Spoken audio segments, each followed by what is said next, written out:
All right, Rabbi, say good morning, everyone. Let us begin. Baruch Hashem, we have an incredible, exceptional, and wonderful daf ahead of us. Is this on? Do you hear me all right? Yeah? Okay.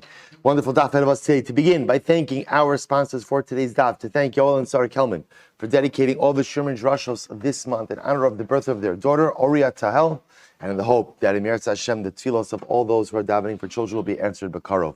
To thank Teri Czinn for dedicating all the Sherman Drashos this month in honor of their grandchildren, Adin, Tzvi, and Naftali, Moshe, and to thank Shirley Elbaum and Mishpacha for dedicating the shiurim this month in commemoration of the yahrzeit of her husband, Gerald Elbaum, Yaakov Kopel, R Avraham Menachem. We hope that in the merit of our TALMUD TORAH, all of the neshamas will have an aliyah and the families a nechama.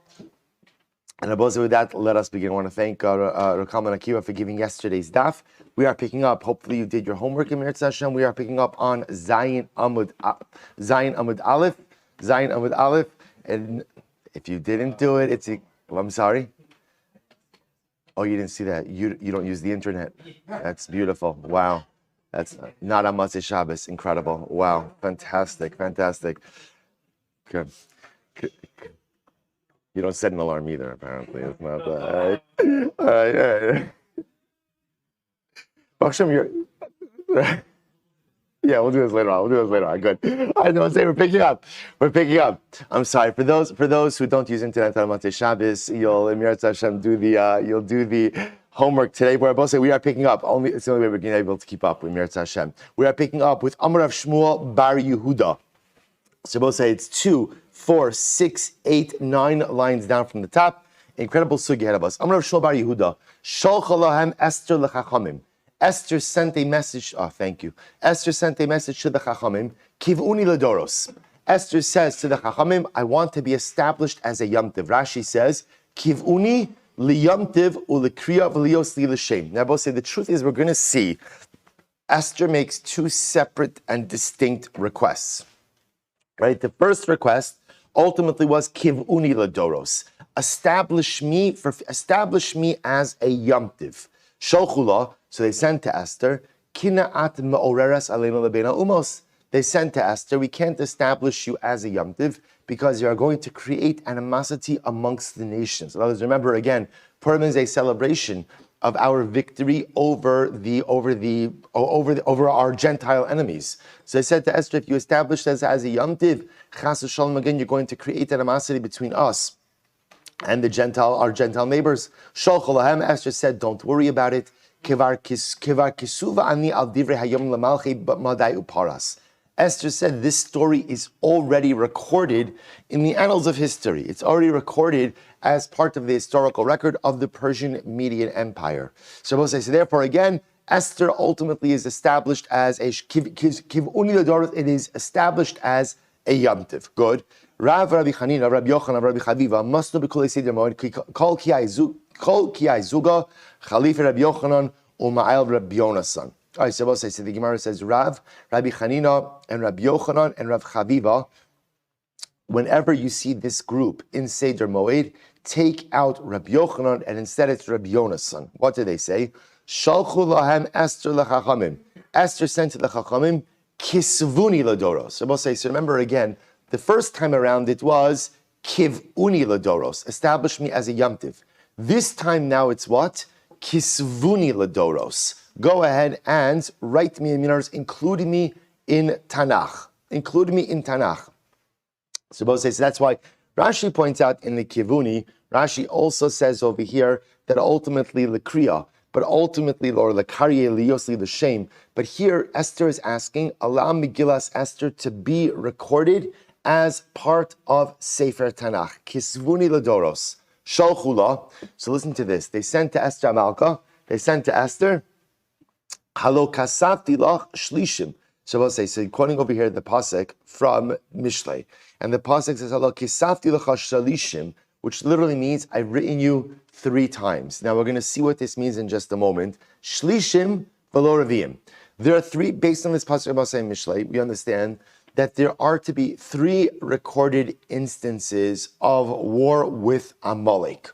Only 3 recorded instances in Tanakh, not 4. Both say, now what are the 3? So if you look at Rashi, Rashi says over Shlishim, there are 3 times in which we remember the war with Amalek. B'Sefer ve'ela Shmos. So both say, remember again, once is in Chumash Shmos, second one Mishnah Torah in Devarim, or B'Sefer Shmuel. Right? So remember again, so Chumash Shmos is B'Shalach when it actually happened. Devarim is when Moshe Rabbeinu reviews it. And Sefer Shmuel is when Shaul goes out to war with Amalek.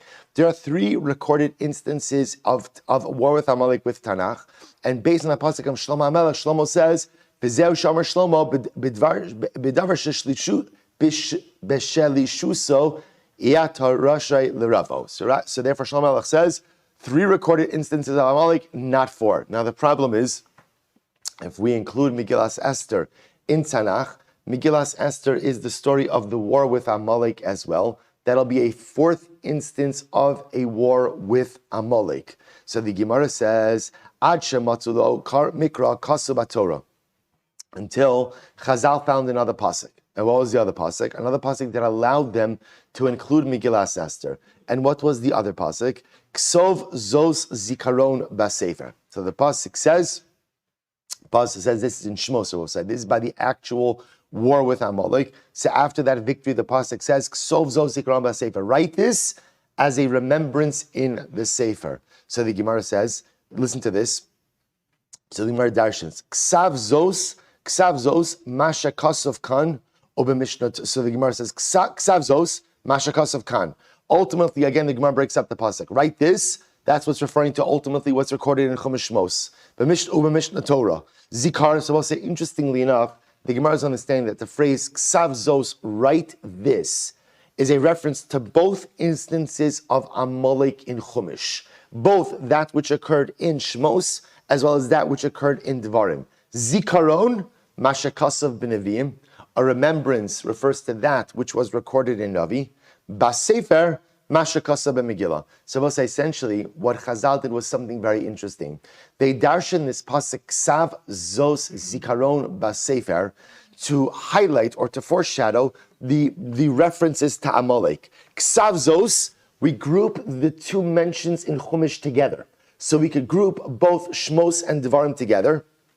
That's Ksav zos. Zikaron, Sefer Shmuel, and that leaves open Basefer for Megillas Esther, which ultimately allows us to include Megillas Esther as part of Tanakh. So the Gemara says, Kitanai. So we'll say in reality, so now this is a fundamental machlokes Tanaim. Is Megillas Esther included as part of Tanakh? Is Megillas Esther included as part of Tanakh? So Kitanai. So the Gemara says, let's darshan is Kitanai, Ksav zos, Masha Kasov Kan. So right here, Ksav zos, Masha Kasov Kan, Zikaron, Masha Kasov b'Mishnah Torah. So the Gemara says, Basefer, Masha Kasov b'Neviim Divrei Rabbi Yoshua. So we'll say the way Rabbi Yoshua darshes that pasuk, Ksav zos Zikaron Basefer, is to refer to the instance in Shmos, Dvarim, Shmuel Aleph. Now we'll say, now again, just to understand, everybody's accepting the premise that you have a maximum of how many mentions of the war with Amalek in Tanakh? 3. That's based on the pasuk in Mishlei. So the Shaila, we're going to see the fundamental machlokes is, Rabbi Yoshua is going to say, the mention in Shmos and the mention of Dvarim are separate and distinct. Rabbi Elazar Hamodi Omer, Ksav zos, Masha Kasav Kan Ube Mishnah Torah, Zikaron, Masha Kasav B'Neviim, Basefer, Masha Kasav B'Megillah. So we'll say, see what the fundamental machlokes is? Do you group the mentions of Shmos and Dvarim as one, or do you group them as separate, independent items? That's the fundamental machlokes. Rav Yehuda Shmuel. So Rav Yehuda said the name of Shmuel. Esther, you know what Tavis said. So Rabosai, halacha lamaisa. Obviously, we kind of know how this ends. We of course do accept Megillas Esther as part of Tanakh, which indicates to us that halacha lamaisa. We accept the drasha of Rabbi Elazar Hamodi that Ksav zos zikaron b'sefer darshan is Ksav zos. Or I should say, right, Ksav zos, that refers to Milchamas, the mentioning of Amalek both in Shmos and Devarim.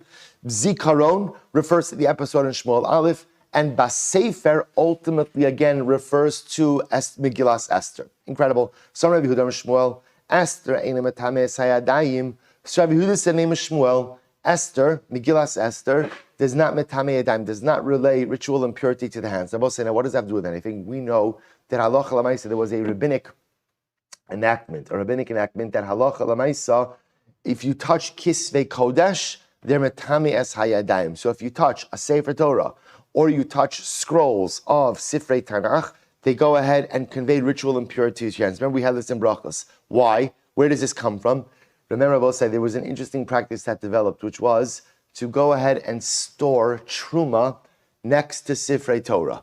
Why? What was the svara behind that? People said, truma's kaddish, Sefer Torah's kaddish. Let's put that which is kaddish next to that which is kaddish. What was the problem? The mice came and began to eat the truma, and when they began to eat the truma, they also began to nibble at the parchment.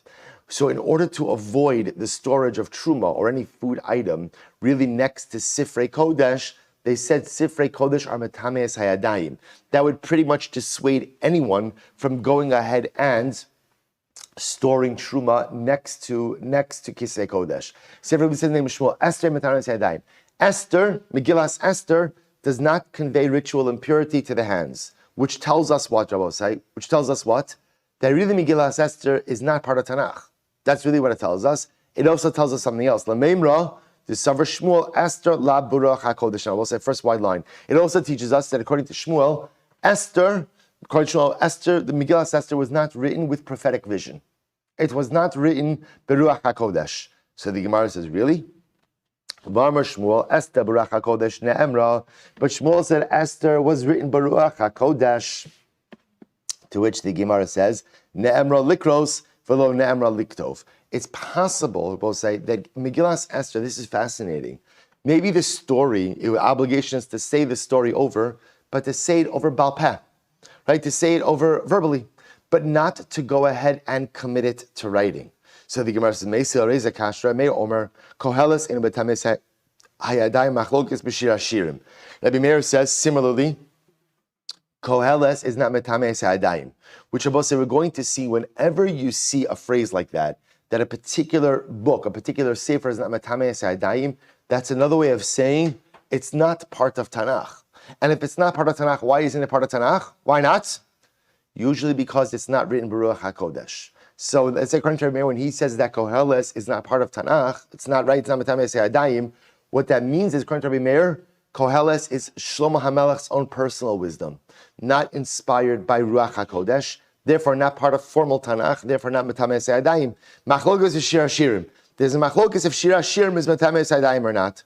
Rabbi Yossi says, Shir Hashirim Metames Hayadayim. Rabbi Yossi says, no, Shir Hashirim is Metames Hayadayim, Umachlokes B'Koheles. And there's a machlokes by Koheles. Rabbi Shimon Omer, Koheles, Mikule Beishamai, Umre Chumre Beisila. So Rabbi Shimon says, interestingly enough, Koheles is a kula of Beishamai. In other words, Beishamai says, Koheles is not Mitameis Hayadayim.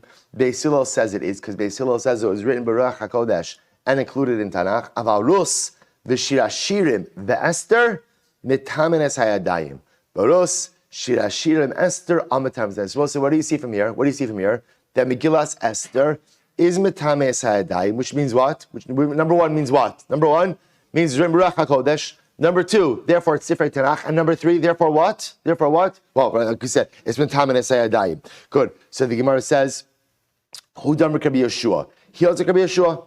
Okay, so I will say, the point the Gemara is making over here is this is a machlokes. The status of Megillas Esther as a formal book of Tanakh, which again, written Baruch HaKodesh, not written Baruch HaKodesh, Metameis Hayadayim, all of that is subject to machlokes. So the Gemara says, Tanya, Rabbi Shimon Menachem Omer, Koheles eino Metameis Hayadayim. Shimon Menachem says Koheles is not Metameis Hayadayim.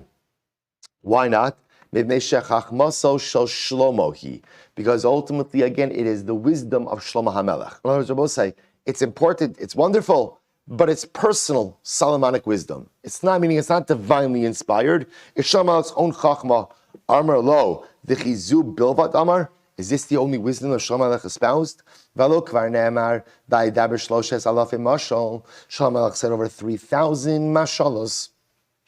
Mashalim v'omer, al tosef al dvarov. And furthermore, it says, do not add on to the words of Mishlei. My va'omer. What does it mean va'omer? V'chi tema meimar tuva amar di by ichtiv v'di by lo ichtiv. Maybe you'll say Shlomo Melech said many things, and he has a choice about whether or not to record them or not to record them, because ultimately, again, they're just Shlomo's own wisdom, and they're not from HaKadosh Baruch Hu. Tashma al tosef al divarav. So we'll say, interestingly enough, the fact that the pasuk in Mishlei says al tosef al divarav, do not add on to this. What does that teach us? What does that teach us? That teaches us that Mishlei is divinely inspired. Because if Mishlei was just Shlomo Melech's own wisdom, why can't you add on to it? The fact that the pasuk says you can't add on to Mishlei indicates to us that this was wisdom that was divinely inspired. Nevuah given to Shlomo HaMelech to write down these particular things, even though it's true, Shlomo HaMelech had much more wisdom, but that which was recorded in Mishlei was divinely inspired, and therefore you're not allowed to add on to it. So we'll say, so what we have over here so far is Mishlei, Beruach HaKodesh, right? Megillas Rus, Shir HaShirim, seems to be pretty much everyone is on board, right? Koheles and Esther seem to be the machlokes Svarim. So the Gemara says, Tanya, Rabbi Eliezer Omer Esther Beruach HaKodesh Nemra. So we'll say now what we're going to see is, by the way, we're going to now prove in a almost, what's the word, unquestionable fashion, is that Esther, Megillah Esther is written Beruach HaKodesh. Now remember again, once you prove that Megillah Esther is written Beruach HaKodesh, then what? What does that automatically tell us? Right? That it's Metame Esayada, that it's included in Tanakh, right? And therefore Metame Esayada. Now what I want to point out to you, which is very interesting, is that Megillah Esther is the first sefer of the post-prophetic era. Remember again, there is no Navi. That's the whole chap of the story of the Megillah. The whole chap of the story of Purim is everything before Megillah Esther. There was a Navi who told us what was going on and what was happening and how things were unfolding. The whole incredible nature of Megillah Esther is there is no Navi. There is no Navi. Yet, despite the fact that there is no Navi, the Gemara is telling us that Megillah Esther was written Beruach HaKodesh. Beruach HaKodesh. So Mordechai wasn't a Navi, Esther wasn't a Neviah, but ultimately as authors of the Megillah, when the story was written through Ruach HaKodesh. They were given divine wisdom. So it's interesting. So the Ruach HaKodesh of Megillah Esther is after the fact. In other words, after the story unfolded, the recording of the story was done Beruach HaKodesh. You'll see in just a moment how that works. So watch this. Rabbi Eliezer Omer Esther Beruach HaKodesh Nemra Shneemar Vayomer Haman Belibo. So I'll say, so listen to this. So the pasuk here says, Vayomer Haman Belibo. Right? Haman said, this will say, by the way, is where Achashverosh is already beginning to anger with Haman. And remember again, he realizes he never rewarded Mordechai.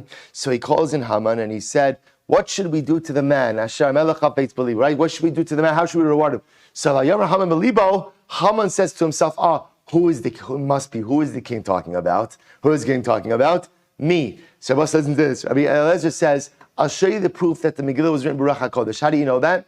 Because the pasuk says Haman said in his heart. Then I will say, what's the obvious proof? What's the obvious proof?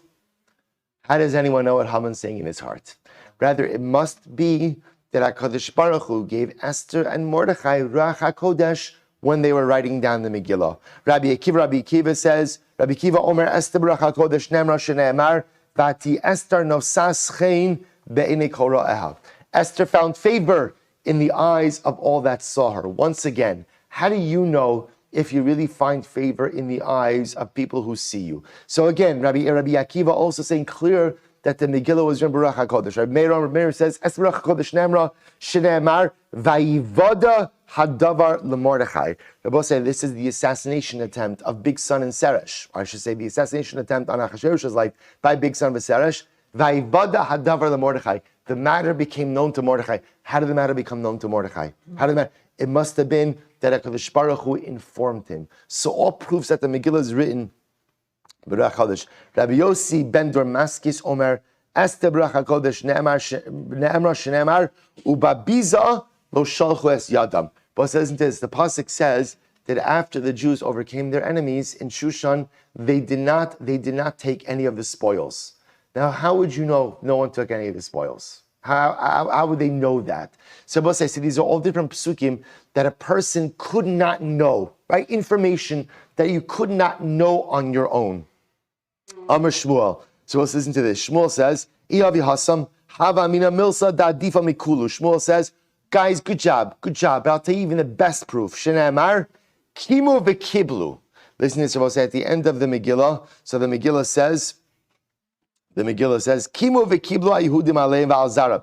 Now, the literal title of the pasuk is Kimu v'kiblu. The Jews accepted upon themselves and their offspring to accept this as a Yom Tov. But listen to this. Kimu lemala mashe kiblu lemata. That ultimately, again, in Shamayim, they accepted this new Yom Tov as well. That when ultimately, again, Kimu lemala mashe kiblu lemata, ultimately they upheld in the celestial sphere that which was established in this earth.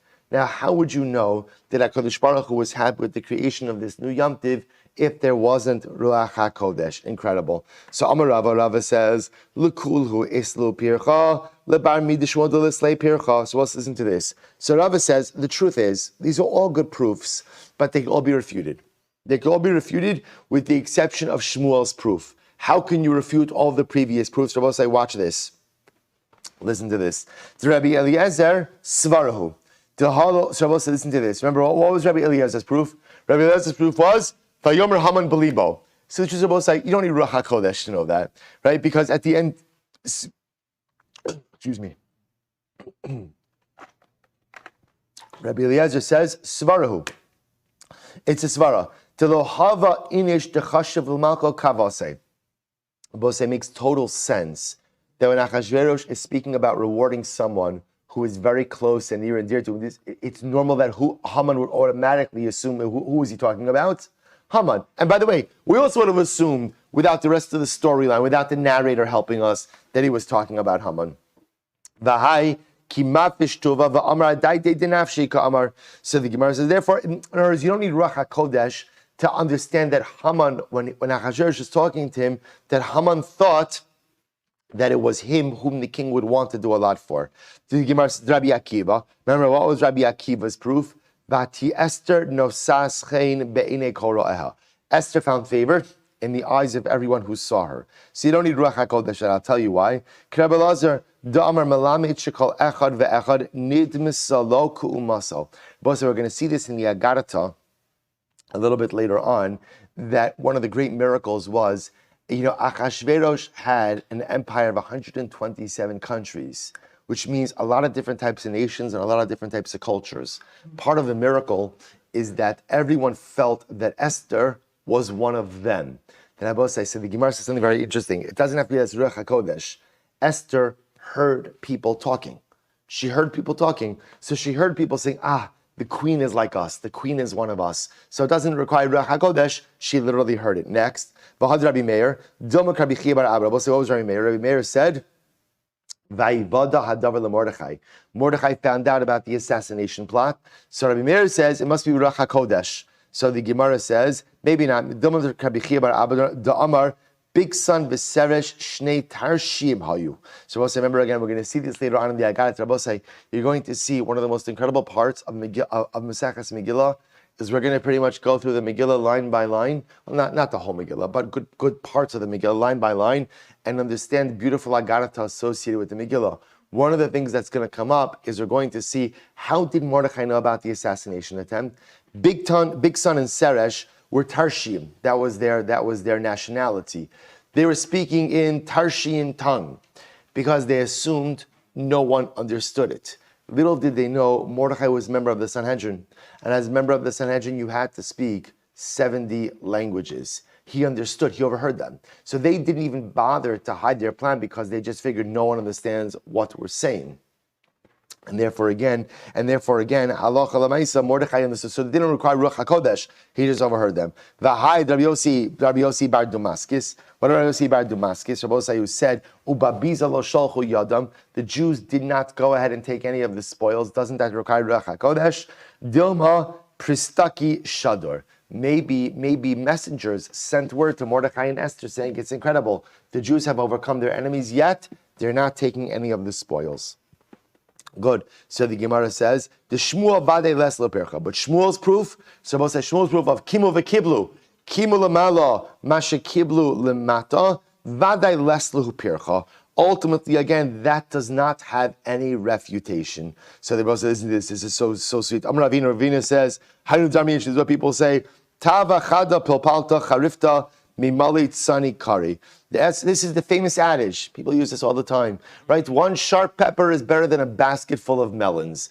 It sounds much better in the Aramaic, but you understand. In other words, we'll say what the idea is. One sharp pepper, one gives more flavor than a whole basket of melons. So one opinion, ultimately, again, if Shmuel is more powerful than all of the other opinions mentioned before. But what I do want to point out from you here is you see the Gemara itself coming to the conclusion that Esther Beruach HaKodesh Ne'emra.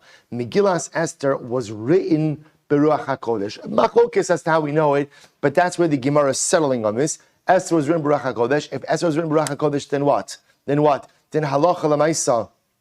And halacha l'maisa, it is included in Kisvei Kodesh. It is included in Tanakh, as we know. And halacha l'maisa, that means it's metame es hayadayim. Ultimately, again, it conveys ritual impurity to the hands. Incredible. So the Gemara goes weiter. Rabbi Yosef Armehacha. But Rabbi Yosef gives another proof that Esther was written Beruach HaKodesh. So the Gemara says as follows: V'yimei Purim ha'ela lo yavru misoch haYehudim. The Jews will never stop celebrating Purim. Then we'll say, now how can you ever make a statement like that about what's going to happen? The Jews will never stop celebrating Purim.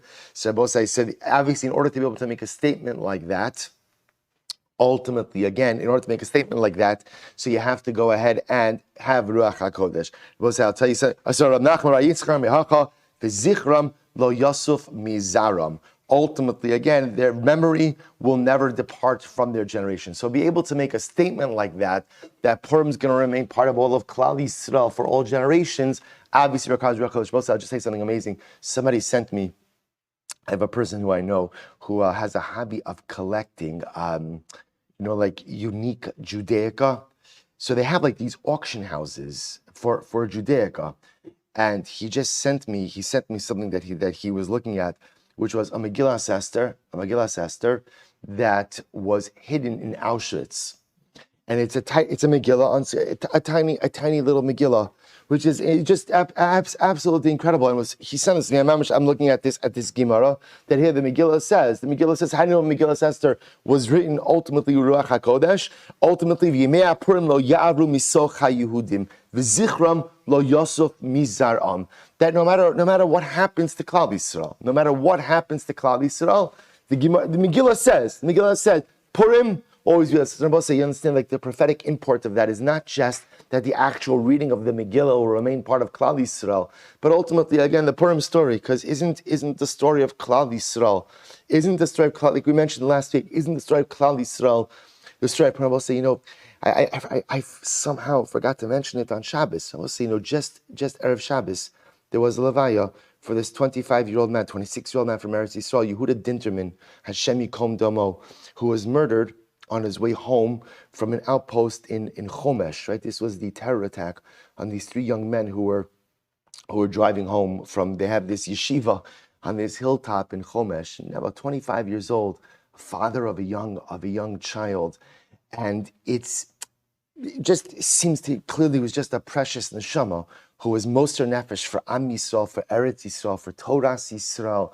I will say, but it's an incredible thing. It's an incredible thing. So what are they going to do? So now they're pushing that they should legalize the yeshiva and legalize the community in Chomesh. It's just this is Klal Yisrael, right? And this is Purim, right? Purim is a story of you face overwhelming odds, and even when you win, you didn't totally win because you win, but there are scars and there's difficulties and there's a peckle, but yet you find a way to move forward. You just constantly find a way to move forward. And that's the Megillah says, V'zichram lo yosef mizaram, lo yavru misoch haYehudim. That's how you know Esther's written Beruach HaKodesh. Because like I said last week, Purim is a story of Klal Yisrael. Nothing ever ends happily ever after, but we keep moving forward, we keep growing, we keep building. So incredible. So the Gemara goes back to Matanos Levionim. So we'll get some very interesting halacha l'maisa now as well.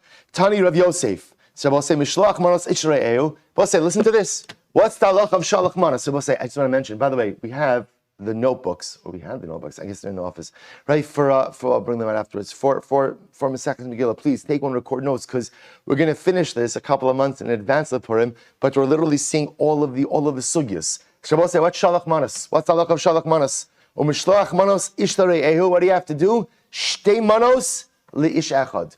Shabbos say the mitzvah of shalach manas is 2 food items to one person.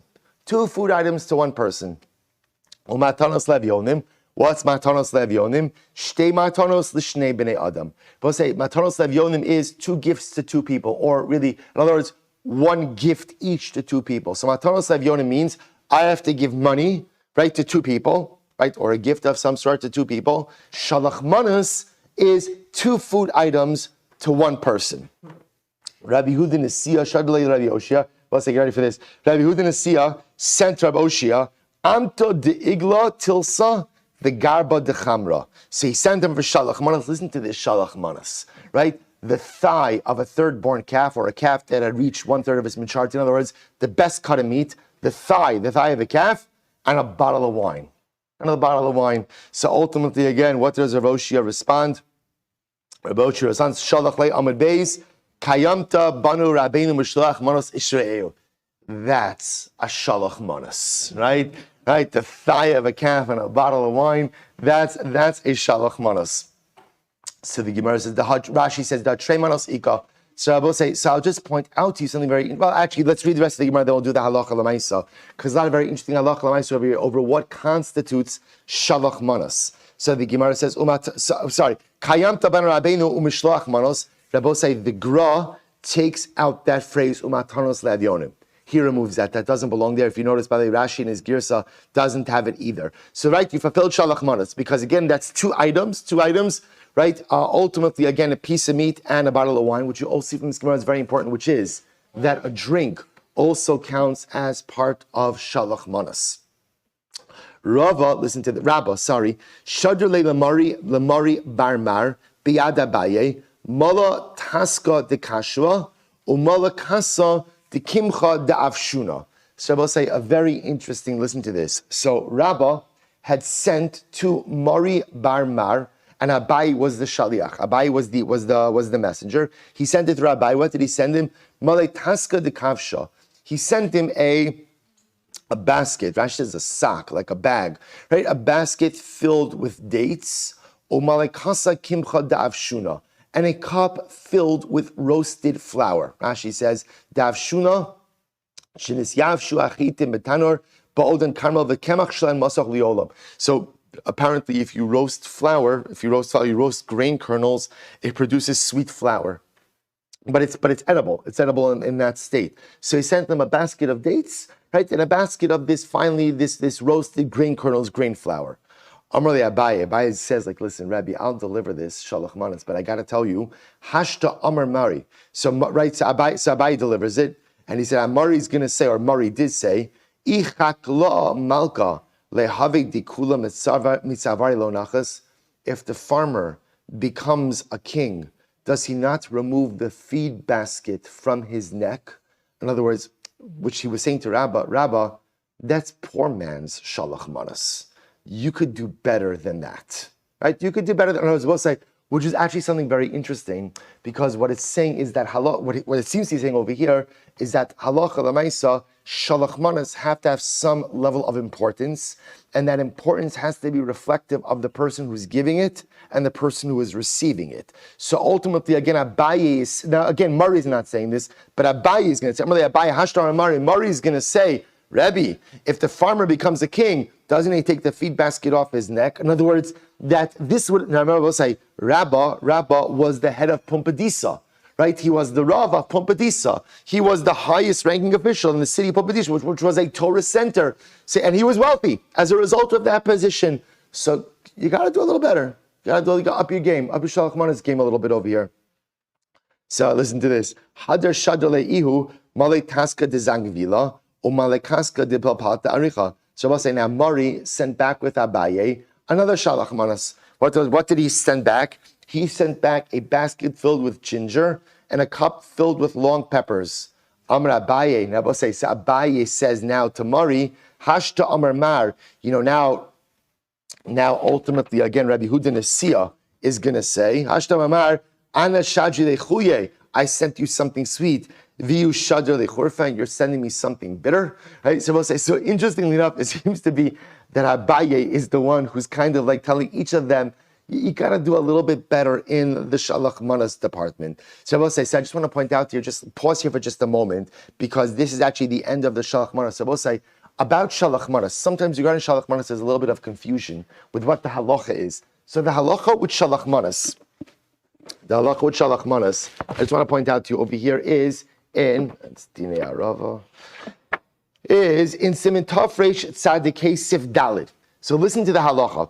Chayiv l'shloach lechaveiro shtei manos basar o shel minei ma'achalim. A person is obligated to go ahead and send his friend 2 portions of food, either 2 portions of meat or 2 different types of food. Shene'emar u'mishloach manos ish l're'ehu shtei manos li'ish echad. 2 items to one person. I will say, what I want to point out to you is there is no obligation for the 2 items to be separate brachas.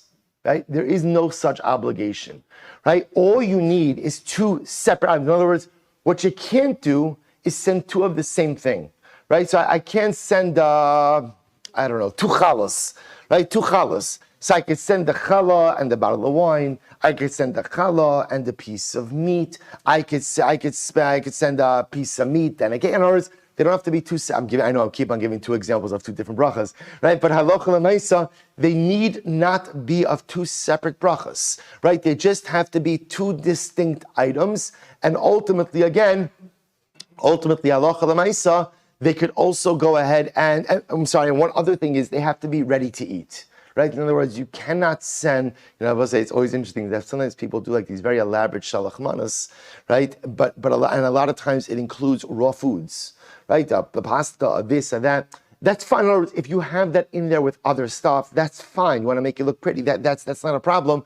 But the mitzvah of shalach manas is 2 ready-to-eat items, again, that are separate and distinct items. What we also see from this Gemara is you could use a liquid, you could use a beverage. Right? Because after all, again, we saw that before, the thigh of the calf and the bottle of wine. We'll see another couple of halachas, interesting, but again,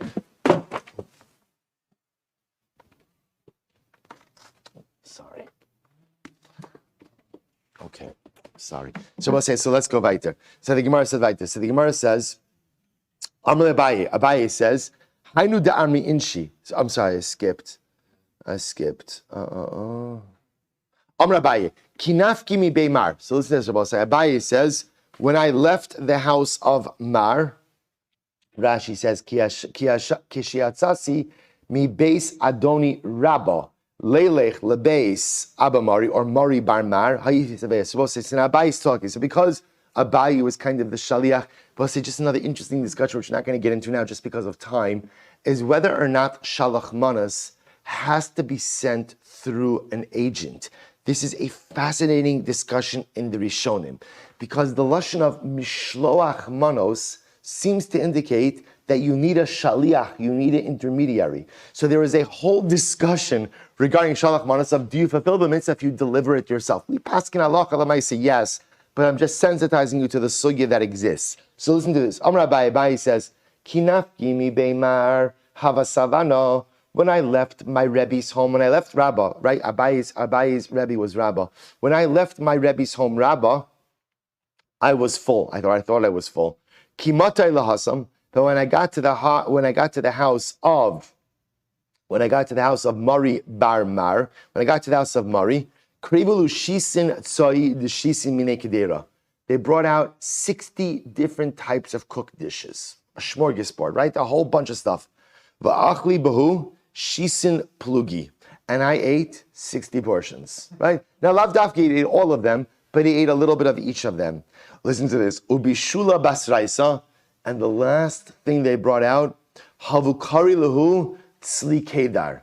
They called this dish tzli kedar. We'll say, you know how they translate tzli kedar? Pot roast.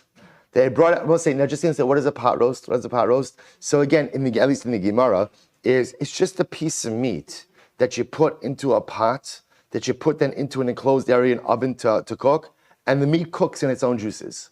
That's it. That's the pot roast. Uboy lemechas tsa'a abasra. And I was so hungry that I was ready to eat the plate right afterwards. That I will say, I want to just share with you something amazing. The Marsha has a whole metaphoric idea over here that is not referring to food, but it's referring to Torah. But I will tell you, he then quotes another opinion that says, no, it is referring to food.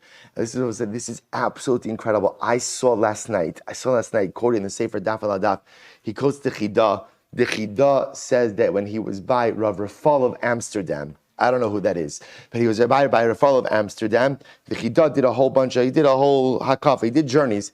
He speaks about, this is just, I'm going to send it to you. He was by Rafal of Amsterdam, and Rafal of Amsterdam was a very wealthy Talmud Chacham, and he describes the Shalach Manas that Rafal of Amsterdam received. And he received this Shalach Manas, this beautiful diorama of the palace of Achashverosh with Mordechai and Esther. Esther lying on the couch, like she was at the end of the Megillah, Mordechai in there, Achashverosh in there, Haman hanging from a tree, right? And the Chidah says they deliver this beautiful Shalach Manas. And the Chidah says, I don't understand, how is this Shalach Manas? It's a beautiful piece of art, but how is it Shalach Manas? How is it Shalach Manas? There was one more part. And on the diorama was a massive table. This must have been a huge thing. It was a massive table, and it had cheeses on it. And on the cheeses, it said, Kasher LePesach, and bottles of wine all over the courtyard of what would have been the courtyard of the palace of Achashverosh. And the Chidah sees this, and he says, I see it's a beautiful work of art, but I don't understand how it is Shalach Manas. He says, until I saw Rav Rafal of Amsterdam take a bite out of the palace, right? The whole thing, he said, was made of sugar and icing and cake, except for the cheeses, which were real cheese and kasher lepesach, and the bottles of wine, which are real bottles of wine. I'm not dropping hints or anything. I'm just saying. So just pointing out. So why am I sharing this with you? Why am I sharing it with you? Because the Chidah says, based on this Gemara, he says it's possible that in the house of, remember again, he's going to the house of Murray. They both say, you see this? You ever see sometimes they make plates out of food? Like they have this, right? Like a bread bowl, right? See, he says it's possible. It's incredible. So the Chidah says this after he visited Rav Ramsey. He says, I have nupshan l'skimara. That it's possible that when Abai says I was ready to eat the plate, it was a bread bowl plate or some other kind of plate that was an edible plate as well. Of course, Pasha Pshat is Abai is saying is everything was so good that I was ready to eat the plate as well. And as this will say, Amar Abai says, I learned from this an important idea. Sometimes the poor man is hungry and he doesn't even know he's hungry. In other words, we'll say sometimes a person is so deprived that they don't even realize that they're deprived until they have something dramatic that they never had before. So Abai said, literally again, the poor person doesn't realize how hungry he is until ultimately, again, he has food. Inami, there's another thing that I learned from this. Ravcha lebesima shchiach. There's always more room for good food. So we'll say, so the second part is a little bit more self-explanatory. We'll say, but the idea of the first part, that the poor person doesn't even realize that he's hungry until he has food, so it says very profound. Sometimes in life, we don't even realize what we're missing until we find it. Hey, so the poor person doesn't even realize how deprived or how hungry he is until he has access to this incredible food. But it's true in Ruchnius as well. Sometimes in Ruchnius and spirituality, that I don't even realize what it is that I'm missing until I have it. Right? I think all of us have moments like that where we start doing something new in our Ruchnius, right? And I want to say, where have you been all my life, right? Daf Yomi, where have you been all my life? Tefillah, where have you been all my life? Chesed, whatever you fill in the blank. Every one of us, we all have these experiences. I start doing something, I take something on, I start doing something a little bit different. I'm like, wow, I never realized what was missing in my life until this particular moment. Because sometimes I'm spiritually impoverished as well. and I don't realize what I'm lacking until I finally have. It's such an incredible Gemara. Rabbi says, go weiter. Abayi bar Abin, Rabbi Chanina bar Abin, machlefi seuda sayu lahadadi. So we'll say an interesting Gemara. Abayi bar Abin, Rabbi Chanina bar Abin used to swap their seudos. Now, Rashi says, Michlefi seuda sayu ze ochel im ze bepurim shel shana zu ubeshana soy chaverimo. So Rashi says what it means is they would alternate who would host the Purim Seuda. Right, 1 year. Right, 1 year, Abayi bar Abin would host, 1 year Rabbi Chanina bar Abin would host. The Maharsha says, who cares? Like, what does this matter to us? So the Maharsha says it actually means something different. It's teaching us a different halacha. Abayi bar Abin, Rabbi Chanina bar Abin did not have enough food to give both shalach manas and to have Sudas Purim. So instead what they did was as follows. They just swapped su'udos with each other. I'll give you the food from my su'udah, you give me the food for your su'udah. That way what?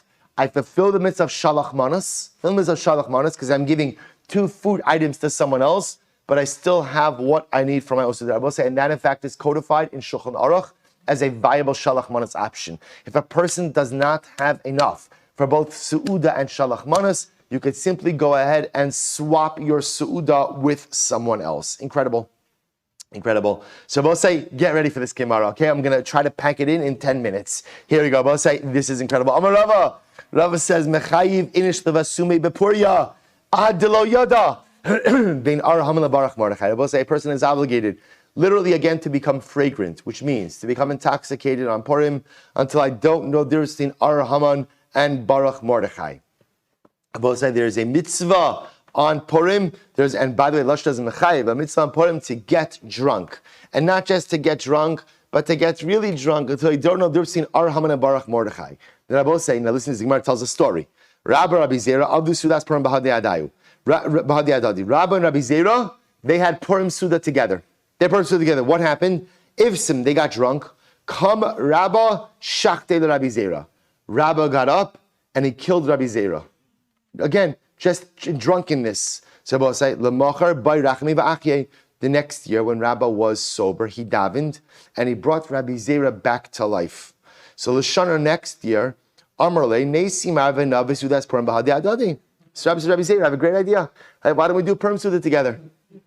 Right, people often don't remember what happened last Purim. Right, so why don't we do Purim Suda together? Say, Amarle, Rabbi Zera, I'm going to take a pass on that. Lo b'chol shaita v'shaita misrachish nisa. Miracles don't happen all of the time. So we'll say, this is a fascinating story on a variety of levels. First of all, the Maharsha says, Rabba didn't kill Rabbi Zera. That's not what happened. When it says shachte, what it means is Rabba pushed Rabbi Zera to drink and drink and drink until he had alcohol poisoning, right? Until again he was going to die. Either he was about to die or he did die because of overconsumption of alcohol. Which I will say also tells you, by the way, that chas v'shalom, if you know how careful you have to be with who you dispense alcohol to and how much alcohol you dispense. Because chas v'shalom, if someone does chas v'shalom becomes sick or worse as a result of alcohol that you applied them with, there's a responsibility for that.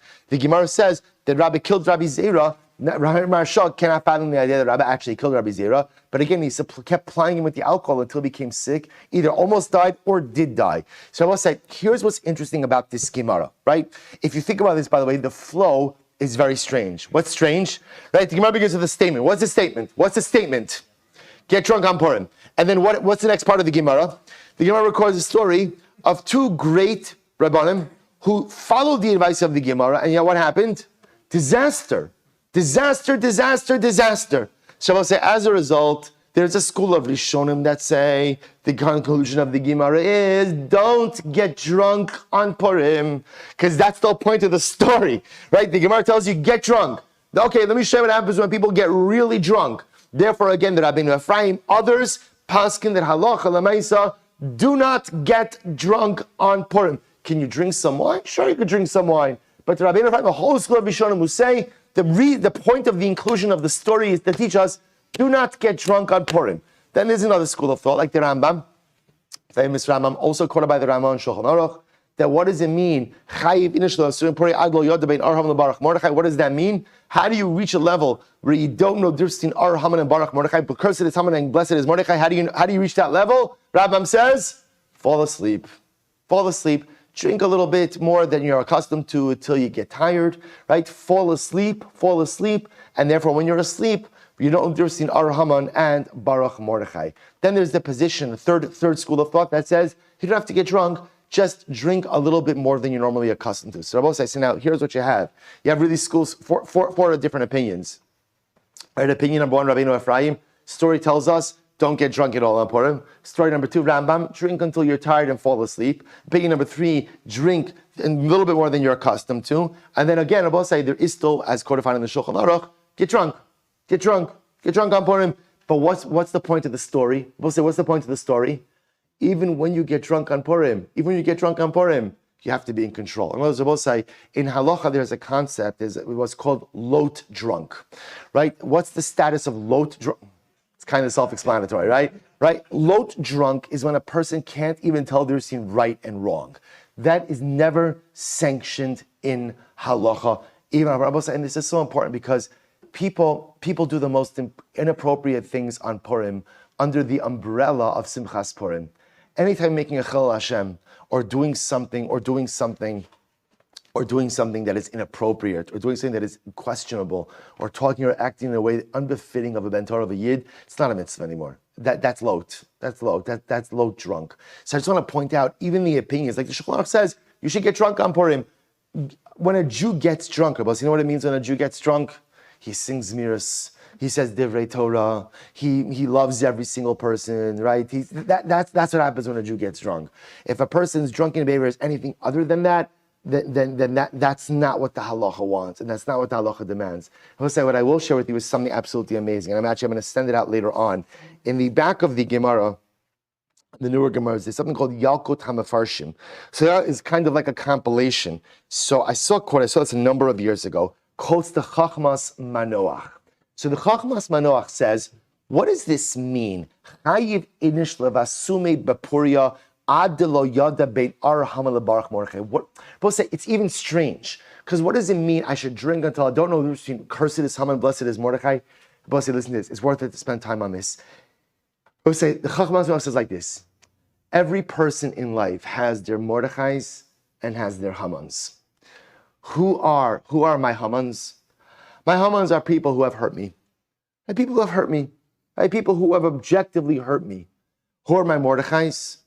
My Mordechais are the people who I'm jealous of. They're people who have more than me, right? They're people who are more successful than me. People maybe who I begrudge because they have brachas that I think I should have. So every single one of us in life has our Hamans, people we don't like because we feel they've wronged us.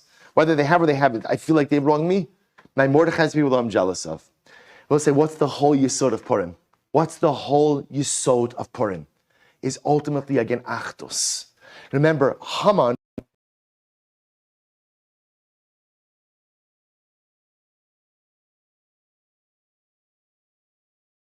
they don't get along with each other. How could it be that a people who's persecuted can't even get along with each other? And you know what I'll say? Unfortunately, we can't say that Haman is always wrong. The whole yesod of Purim is achdus. But how do I make achdus? So we'll say, how could I be one with my Hamans and my Mordechais? And you know what the answer is? You know, one word. You know what the one word? L'chaim. L'chaim.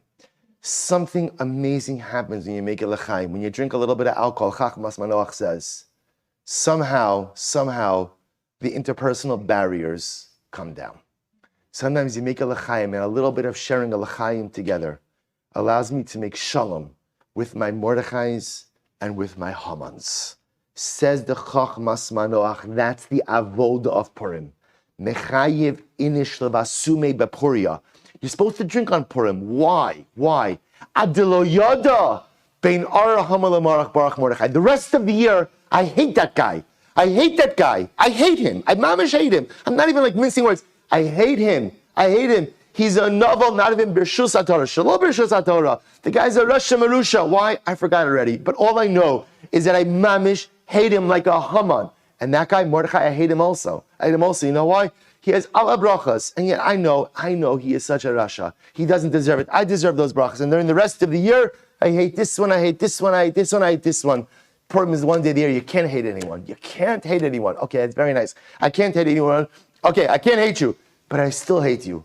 Sometimes a little bit of drinking together, a couple of l'chaims has the ability to bring down barriers that are up the rest of the year. That, says the Chachmas Manoach, is the avoda of drinking on Purim. It's not a goal to become drunk, but it's a goal sometimes that in order to create shalom, and in order to be able to forge relationships, sometimes we need a little bit of alcoholic help, right? Sometimes a person needs some spirits in order to be able to help them in the process of creating shalom. Should we be able to do it without the l'chaim? Sure.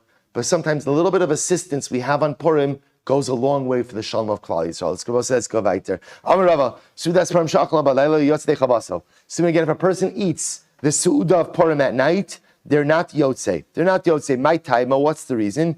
Yemei Mishta v'Simcha Ksiv. Because the pasuk says days of Mishta and Simcha. Rav Ashi say you have to have the Purim Suda day, which is very important because say the concept of drinking, by the way, on Purim, is part of Suda, right? Remember again, there's no independent mitzvah of drinking, so there's no mitzvah of drinking at night on Purim. It's only by day, and by the way, even by day, only when, as part of the Suda.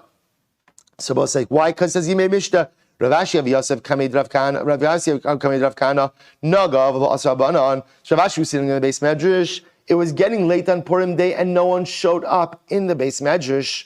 Amalei my time lo Asra Banan. Why have the rabbis not showed up for shir in the base medrash? Right? Dilma Tridi Bisudas Purim. Maybe so. Ultimately, again, Rav Kana says, well, maybe they're still eating their Sudas Purim. So Rashi says, why couldn't they eat the Sudas Purim last night? Why are they eating the Sudas Purim today? We have shir today. Rashi, a very brave man, making shir on Purim day. Right? So I'll say, why are they having Suda today? They could have had Suda last night. Amrle no, lo shmir le lamar hada amarava Sudas Purim sha'achla balayla liyatzei chavaso. Have you not heard the halacha that says that if you eat the Suda at night, you have not fulfilled your obligation? Amar Rav Hachi, did Rava really say this? Amar Le'ini, he said yes. Tana minei arba zimnin v'dami le command amarach. So it says beautiful. Rav Ashi reviewed this ruling 40 times, and only after having reviewed it 40 times did he feel ultimately again that literally it was solidly placed in his pocket, which also is also another beautiful lesson. And we know this because this is one of the major struggles of Daf Yomi, which is retention. For all of us, I include myself in that. The ability to retain that which we learn is such a hard thing, but sometimes it's only by reviewing that ultimately we retain, and it's only by retention that something truly becomes ours. So we'll just do one more little Mishnah Gemara. We're now going to get to what's called in Maseches Megillah the Ein Bein Sugyas. Ein Bein literally means there is no difference. So Ein Bein Yom Tov Shabbos Ela Ochel Nefesh Bilvad. So the Mishnah says there is no difference between Shabbos and Yom Tov except Ochel Nefesh, which Rabbosai means what? Shabbos and Yom Tov are the same. All of the malachas on Shabbos apply Yom Tov as well, with one notable exception: Ochel Nefesh, food preparation. Food preparation. So the Gemara says, What do you see from here? Rabbosai says back to our Beya days. Machshiri ochel nefesh. We'll say, what are machshiri ochel nefesh? Preparatory acts. What's a good example of that? Who remembers? Sharpening your knife for shechita. Right? Everyone agrees I'm allowed to shecht on Yom Tiv. But what about sharpening my knife? Can I do that? That's machshirin. So we'll say, the Mishnah makes it sound like machshirin are usher on Yom Tiv as well. Tilok Rabbi Yehuda. It's not Rabbi Yehuda. The sign Ein Ben Yom Tiv Shabbos Ela Ochel Nefesh. Rabbi Yehuda matir af machshiri ochel nefesh. So we'll say Rabbi Yehuda says machshirei ochel nefesh are permitted on Yom Tiv. So my Tana the Tanakama, why does the Tanakama say the machshirin are aser? Amrikra, who? We'll say the pasuk says who? Only ochel nefesh is mutter, but not machshirin. Rabbi Yehuda Amar lachem l'chol tzarchechem. Rabbi Yehuda says lachem. Lachem means anything you need to do. Even what? Even machshirin. So v'idach nami haksiv lachem. What does the Tanakama do with lachem? That teaches me ultimately I can do what I need for Jews, but I cannot do malacha on Yom Tov for the sake of non-Jews. Similarly again, you could do ochel nefesh for yourself, but not for your animals. V'idach, Rabbi Yehuda, hanami ksiv hu. What does he do with who? Ksiv hu, ksiv lachem. Ultimately, Rabbi Yehuda holds, you're right. Even I who say that you could do machshirin on Yom Tiv, which machshirin is that? Only machshirin which could not have been done before Yom Tiv with the same qualitative results. But even Rabbi Yehuda will say, even I agree that machshirin which could be done before Yom Tiv with the same qualitative results cannot be done prior to Yom Tiv. They both say, by the way, I'll point out, that's how we paskin halacha l'maisa, right? We paskin that any machshirin ochel nefesh, which could be done before Yom Tiv with the same qualitative results, cannot be done on Yom Tiv. But argument's sake, anything that could not have been done before Yom Tiv could technically be done on Yom Tiv results. So we'll stop over here for today. Shkayach, everyone, incredible daf. We'll think about the Mishnah tomorrow.